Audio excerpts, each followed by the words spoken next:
எல்லோருக்கும் வணக்கம். நம்ம இன்னைக்கு லக்ஷ்மி கிச்சன் ரெசிபீஸில் ரொம்பவே சூப்பரான ஒரு மாவு தான் நம்ம பார்க்க போகிறோம். நம்ம என்ன தான் காலையில் பூரி சப்பாத்தி இந்த மாதிரி நிறைய விஷயம் நம்ம ஃபுட்டாக எடுத்துக்கிட்டாலும் நம்ம பாரம்பரியமாக நம்ம வீட்டில் இட்லி சாப்பிட்றதுக்கு ஈடே கிடையாது. இப்போ அதுக்கான நம்ம மாவு தான் ரொம்ப சூப்பராக ரெடி பண்ண போகிறோம். இப்போ அந்த மாவை எப்படி ரெடி பண்ணலாங்கிறத வாங்க பார்க்கலாம்.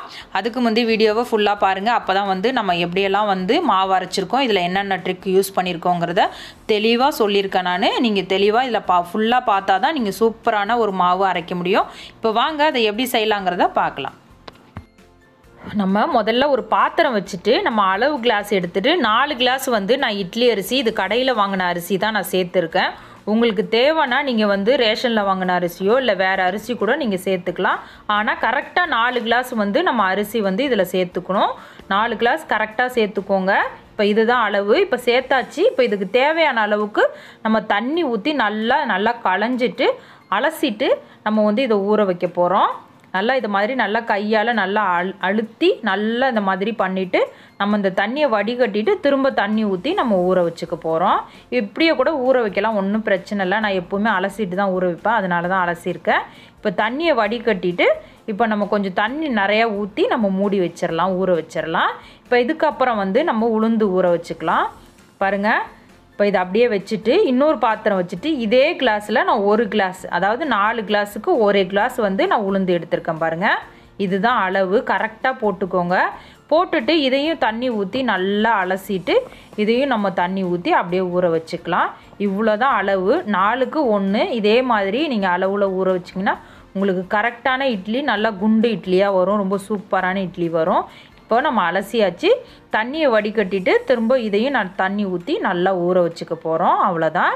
இப்போ இதுக்கப்புறம் இன்னொரு விஷயம் இருக்குது. இப்போ இட்லிக்கு எப்போவுமே கொஞ்சமாக நம்ம வெந்தயம் ஊற வச்சு நீங்கள் சேர்த்திங்கன்னா ரொம்ப இட்லி அப்படியே ரொம்ப சாஃப்டாக இருக்கும், ரொம்ப சூப்பராக இருக்கும் சாப்பிட்றதுக்கு.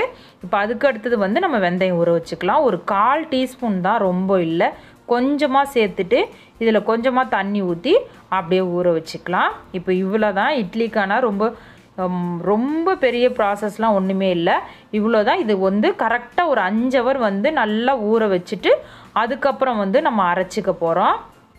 இப்போ அதுக்கப்புறம் நம்ம நல்லா கிரைண்டரை வாஷ் பண்ணிவிட்டு முதல்ல நம்ம ஊற வச்ச வெந்தயத்தை சேர்த்துக்கலாம். வெந்தயம் ஒரு 2 நிமிஷம் நல்லா அரைப்படணும். ஏன்னா வெந்தயம் சீக்கிரமாக மையாது, அதுக்காக வேண்டி தான் இப்போ முதல்ல அதை சேர்த்துருக்கோம். இப்போ அதுக்கப்புறம் நம்ம உளுந்தை நல்லா வாஷ் பண்ணிவிட்டு இப்போ அது கூடவே நம்ம உளுந்தையும் சேர்த்து அரைக்க போகிறோம். இப்போ பாருங்கள், ஒரு 2 நிமிஷம் கழித்து தான் நம்ம உளுந்து நம்ம சேர்க்குறோம்.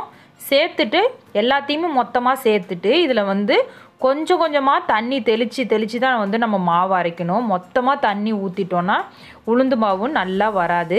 இப்போ இதையும் நீங்கள் மாவு அரைக்கும் போது ஃபாலோ பண்ணிக்கிங்க. கொஞ்சம் கொஞ்சமாக தண்ணி ஊற்றணும், ரொம்பலாம் அப்படியே டபக்குன்னு ஊற்றிடக்கூடாது. தண்ணி எடுத்து கொஞ்சம் கொஞ்சமாக ஊற்றிட்டு எப்படியும் குறைஞ்சது ஒரு 4லேருந்து 5 டைம் அப்படியே கொஞ்சம் கொஞ்சமாக ஊற்றி தெளித்து தான் நம்ம மாவு அரைக்கணும்.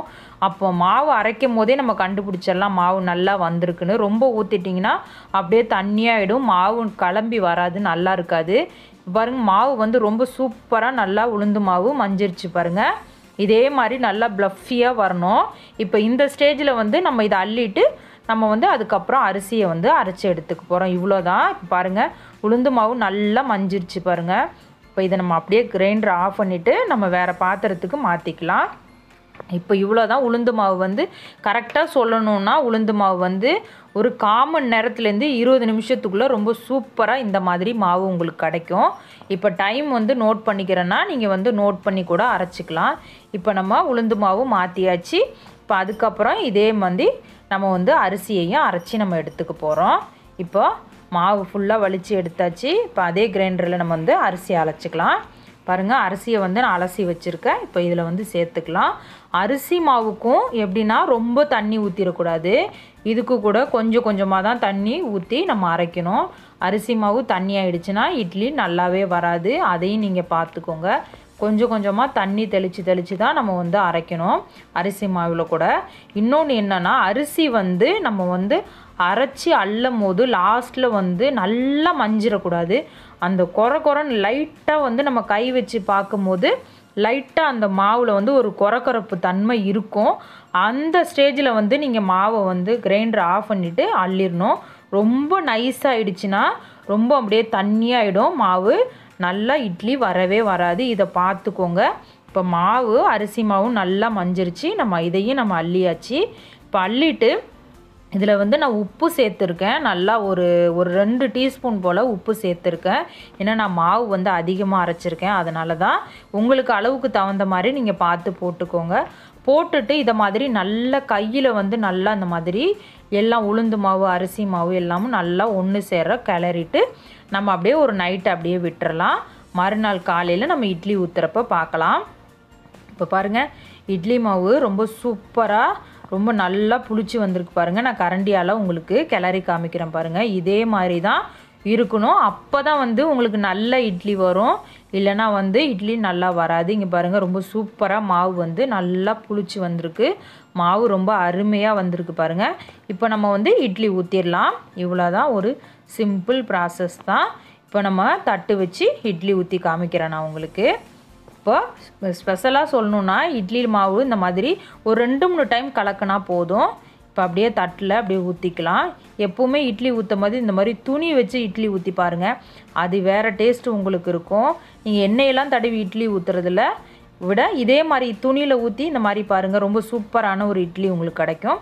இப்போ நம்ம மூடி வச்சுட்டு இட்லியை வேக வச்சுட்டு பார்க்கலாம். வெந்ததுக்கு அப்புறம் நம்ம பார்ப்போம்.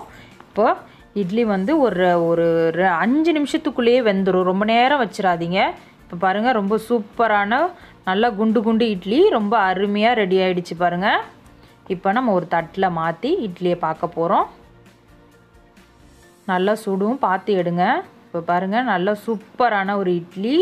நம்ம அப்படியே தண்ணி மேலாப்பில் அப்படியே கொஞ்சம் கொஞ்சமாக தொட்டு வச்சு எடுத்தோன்னா இட்லி ரொம்ப அழகாக கிடைக்கும். அதுக்காக தான் தண்ணி தொட்டு வைக்கிறோம். இப்போ அப்படியே நம்ம துணியை எடுத்துகிட்டு இட்லி ரொம்ப சூப்பரான இட்லி நம்ம ரெடி பண்ணிட்டோம். இதே மாதிரி நீங்களும் அளவோட நம்ம சொன்ன டிப்ஸ் எல்லாம் ஃபாலோ பண்ணி ரொம்ப சூப்பரான ஒரு இட்லி நீங்களும் செய்து சாப்பிடுங்க. எல்லோருக்கும் செய்து கொடுங்க. ரொம்ப சூப்பரான ஒரு காலை உணவு இது. எல்லோருக்குமே ரொம்ப பிடிக்கும். குழந்தைங்கலேருந்து பெரிய வரையும் ரொம்ப விரும்பி சாப்பிட்ற ஒரு உணவு. நீங்களும் இதே மாதிரி வீட்டில் மாவு அரைச்சி இட்லி செய்து பார்த்துட்டு உங்களோட ஃபீட்பேக்கை எனக்கு மறக்காமல் கமெண்டில் சொல்லுங்கள். என்னோடய வீடியோ பிடிச்சிருந்தா லைக் பண்ணுங்கள். ரொம்ப பிடிச்சிருந்தா சப்ஸ்கிரைப் பண்ணுங்கள். பக்கத்தில் உள்ள பெல் பட்டனை கிளிக் பண்ணுங்கள். அப்போ தான் நாங்கள் போடுற வீடியோ உங்களுக்கு உடனே நோட்டிஃபிகேஷனாக வரும். வீடியோ ரொம்ப பிடிச்சிருந்தா உங்களோட ஃப்ரெண்ட்ஸ் ரிலேட்டிவ்க்கெலாம் மறக்காமல் ஷேர் பண்ணுங்கள். மீண்டும் இன்னொரு நல்ல வீடியோவுடன் உங்களுடன் விடைபெறுவது உங்கள் லக்ஷ்மி. நன்றி, வணக்கம்.